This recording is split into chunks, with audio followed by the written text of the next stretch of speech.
Okay,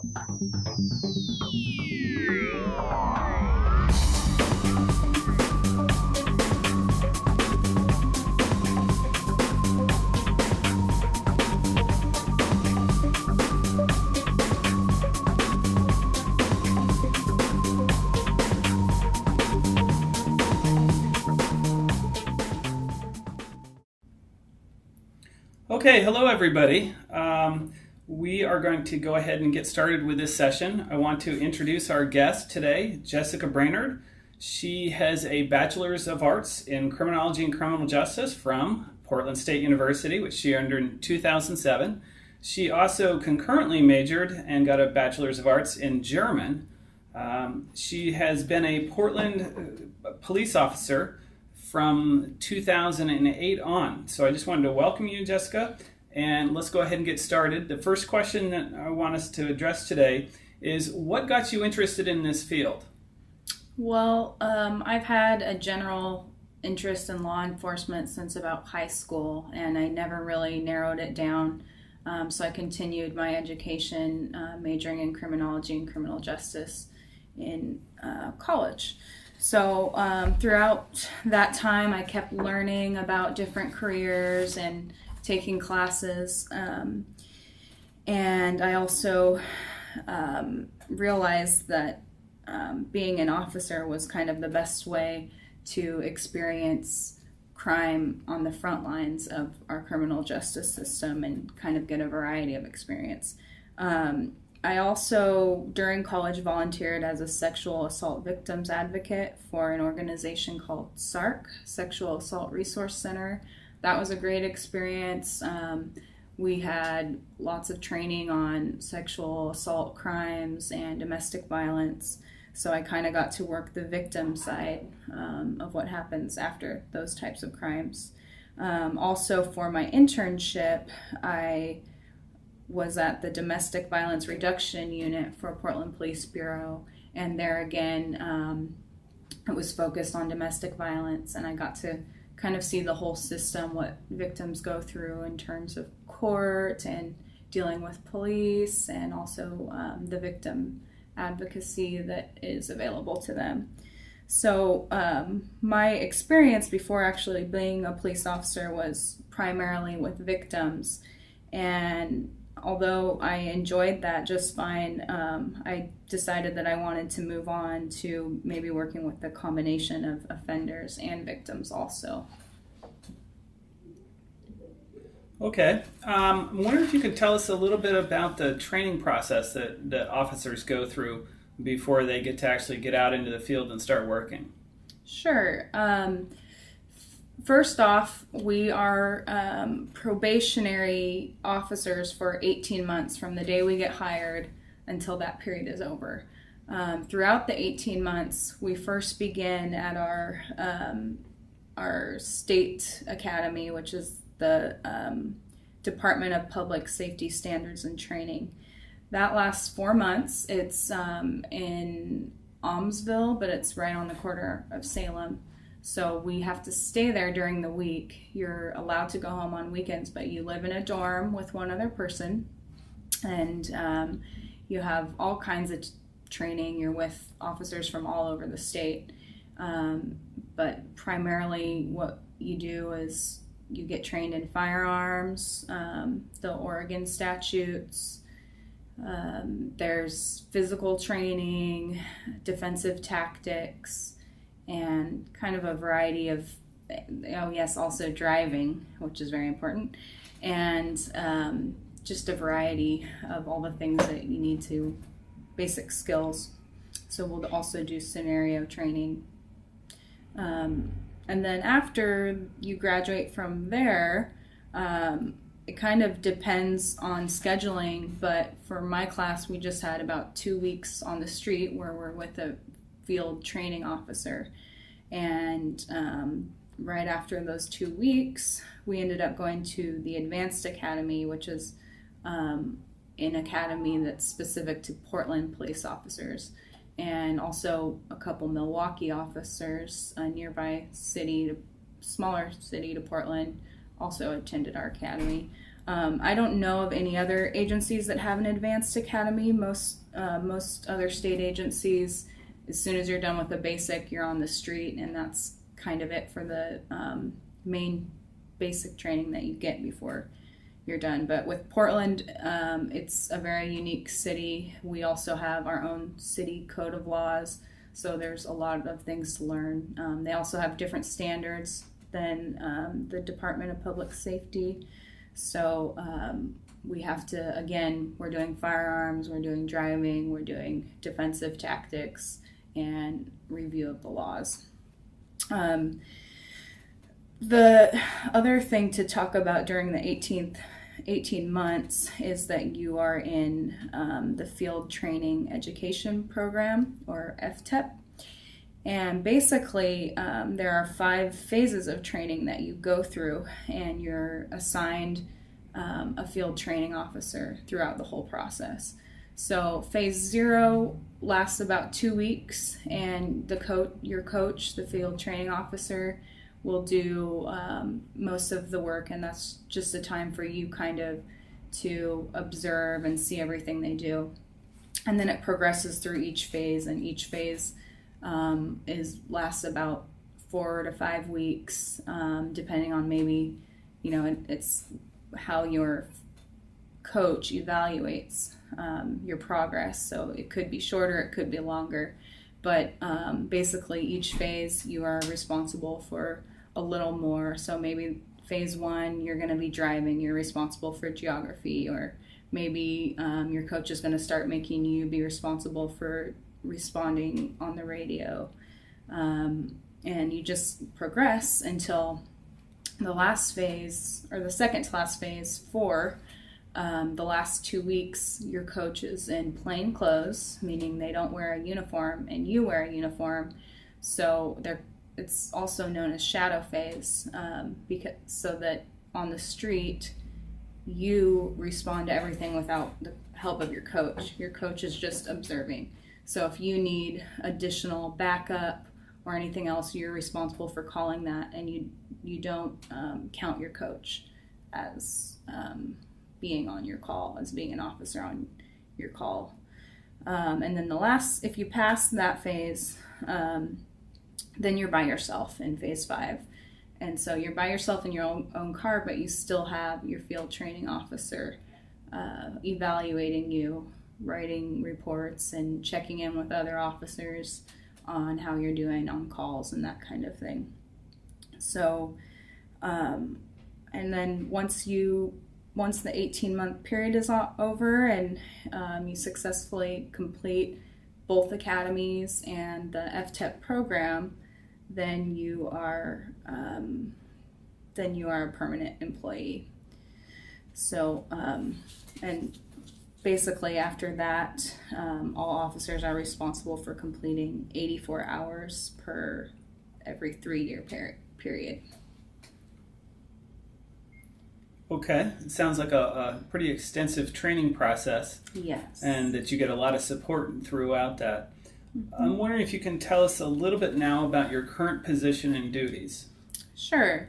Right now I'm a Portland police officer at North Precinct. I work the afternoon shift, which is from 4 p.m. to 2 a.m. I'm a patrol officer, so I respond to 911 calls, non-emergency calls, and I'll do self-initiated activity. So what that means is our calls are classified into different priorities, and if it's the priority E, which stands for emergency, 1 or 2, they will be dispatched over the air from a dispatcher, and we have to respond right away. If they're priorities 3, 4, or 5, from our computer in our cars, we can check up on those and assign ourselves to the calls. And depending on the priority, we have our requirements for how long you can wait to pick up the call. Self-initiated activity is things like traffic stops or subject stops or welfare checks that you see, people who might need some help on the street. And then on all calls, officers are responsible for making sure they have a disposition. So there's lots of different ways that calls can be completed, and a lot of those ways include documenting the call somehow. So that might be writing notes in the computer, or that might be writing an official report, or making sure you write really good notes in your notebook.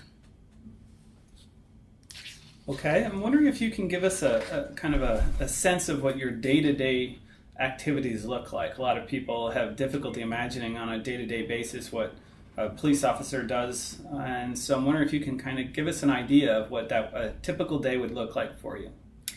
Yeah, one very good thing about the job is days aren't very typical, but there are certain things that you do every day. And for me, because I start work at 4, a lot of times if I have court that day, it'll be at 1:30. So my day might start out earlier downtown in the courthouse, and depending on when court ends, I might get to work a little late, or I might be able to be there on time. So, but usually what I do is I arrive at my precinct, I get dressed in the uniform, which takes about 15 minutes. There's a lot of stuff we have to get on, and then I'll go outside and pick a patrol vehicle. I get there earlier than most people, and I like to do that because then I have a better pick of the cars out there and can get one that's in better condition or has a full tank of gas. And then right at 4 o'clock is our roll call, which is where our sergeants brief us on any events going on or any people of interest.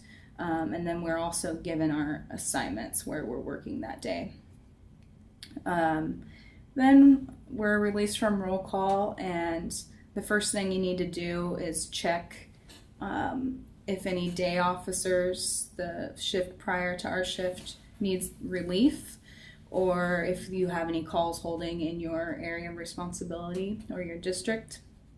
And then a lot of times at the shift change, you might have to, it's a pretty busy time, so we'll have the higher priority calls where we'll need to respond to those first. At this point, it's a good time to talk about district integrity, which is something very important to officers.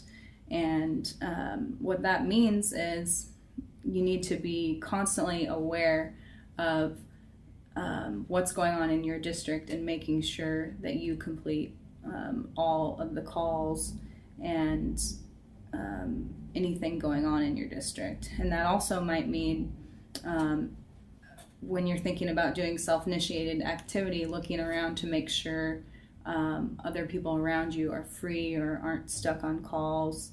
That means if you're busy on something, making sure you're listening to the radio and know where your area is, so maybe you can do whatever you can to clear up what you're doing so that you can go be in charge of what's going on in your area. And then if you're not responding to calls or you're not on a break, another thing that you'll do throughout the shift is self-initiated activity, which I kind of talked about. So traffic stops, subject stops, responding to citizen concerns. Maybe a lot of times people will flag you down on the street and want to talk to you about issues, or maybe you've got some cases that you're working on that you want to do some follow-up on. So it's very easy to stay busy the whole shift. It's very easy to be completely busy with calls so that you don't have any time for self-initiated activity. And then, of course, what most police officers dislike is report writing. So you have to make sure that everything you do, like I talked about earlier a little bit, is documented in one way or another. And especially if there was an arrest or a crime, it needs to be documented in a report. Certainly sounds like a busy day-to-day list of things to take care of. I'm wondering if you can tell us what you like best about this job, this career. It's a great job. There are so many positive things about it. One great thing is, everyone starts out in patrol, but there are lots of different assignments that are possible and opportunities for promotion. So if you find an area that you're really interested in, maybe it's domestic violence or maybe it's drugs, you have an opportunity to work in that area on the street in your free time and kind of get what experience you need and see if that's where you want to work in the future. Another great thing is the freedom. You're in your own car. The bosses aren't really checking out what you're doing unless they're notified of some kind of problem or if it's a very hot incident. You're also outside a lot, which in Portland can be good or bad, but it's nice not to be stuck in an office or anything like that. You get to be out in the elements and lots of change of scenery. Another great thing is that you're always learning. I've talked to people that have worked for over 20 years and you always encounter something new that stretches your brain, and it's a great challenge. Always you have the ability to apply so many training and skills to situations, and that kind of goes along with another thing that I like, that the nature of the job is very dynamic. The work is varied and it can be very exciting. Lots of things that get your adrenaline going. Another great thing is even though there's the potential for lots of traumatic incidents to occur and you see a lot of people in their worst moments, I think it really brings you close together with your coworkers because they're people that understand exactly because they have a lot of the same experiences. The pay is good. We've got good benefits and good retirement. And also job security. There are some layoffs of officers. We haven't had that in Portland yet, but there's always going to be crime. There's always going to be the need for police. So in that way, it's very nice to know that you're always going to be needed. What are some of the different skills or knowledge that you need going into this career? It's a difficult job. You can't just go into it thinking that all you get to do is go around and drive fast and that kind of thing. You need strong communication skills. You need to know how to not take things personally. The communication skills that are important are both written and oral. You have to be able to document everything that you do because everything officers do is highly scrutinized. Critical thinking is very important, being able to apply training to situations happening live or apply. So, that's all kinds of training. That's our physical training. That's, training in law and just being really creative in how to solve problems. Also, the ability to multitask is very important, and that's something you can learn because in the beginning, that's not something we're used to do, but used to doing in our everyday lives as much as a police officer has to do. But you're driving, you're talking on the radio, you're reading your call, you're thinking about all the things you need to do for your report, you're thinking about getting there safely, you're thinking about clearing an intersection, and making sure that you go home safely. So there's a lot of things going on at once. Decision-making skills are very important. You need to be able to make a decision quickly and stick with it, and it needs to be the right decision for everyone involved, including yourself, your coworkers, and citizens.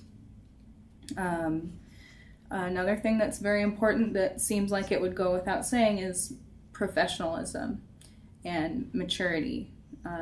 We come across a lot of things in the job that are difficult, and it's not, when you're a police officer, you have additional responsibilities and people are watching you all the time. So that means on and off duty, you need to make sure you conduct yourself in a very professional way. And that kind of goes along with the police bureau's values, which are integrity, compassion, accountability, respect, excellence, and service. Those are all qualities that are very important to this job. Okay. The final question that we wanted to address before we turn to the questions from students and prospective students is the experience of women in law enforcement. I'm wondering if you can talk a little bit about what it's like to be a woman in this career. Sure. As everyone probably knows, it's predominantly males that work in the law enforcement field. So, there's just that can be a little difficult sometimes, being a minority.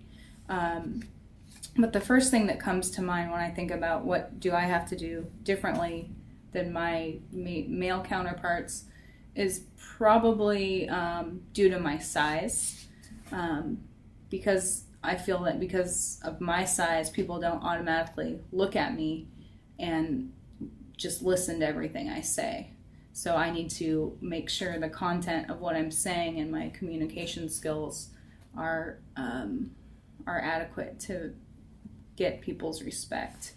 And women tend to be smaller, but that's not to say I have a lot of male coworkers who are also small and do the same thing. I also have bigger male coworkers who also have great communication skills, but that's just kind of one thing that you need to remember, because a lot of people will look at a woman and think, oh, they're not very strong or they're not very tough. And so you got to be on your feet a lot more, because people will try to take advantage of you. The percentage of female officers in local law enforcement has continued to rise, which is a good thing, although it's still not anywhere near the amount of males. In 1987, according to the U.S. Department of Justice, there were 7.6% women in law enforcement, and as of 2007, that raised to 12%. At the Portland Police Bureau, we're currently around 15%. So there's some nights where on my shift, I'm the only woman working. But the Bureau and I think law enforcement as a whole has come a long way in terms of professionalism, and there aren't the problems that there used to be nearly as much. I'm sure it still happens from time to time. But, some other things that are interesting is about female officers that I've seen in some studies are that they work differently, and those things are very positive for organizations. For example, they tend to have better interpersonal communication skills, and a lot of times that will de-escalate situations that could turn very bad.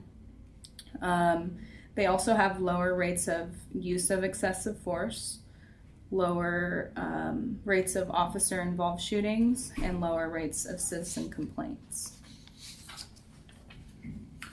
Okay, we're ready at this point to turn to some questions. First question that's come in is asking whether or not there's additional training requirements for female officers. No, nothing different. Our requirements are the same as the males.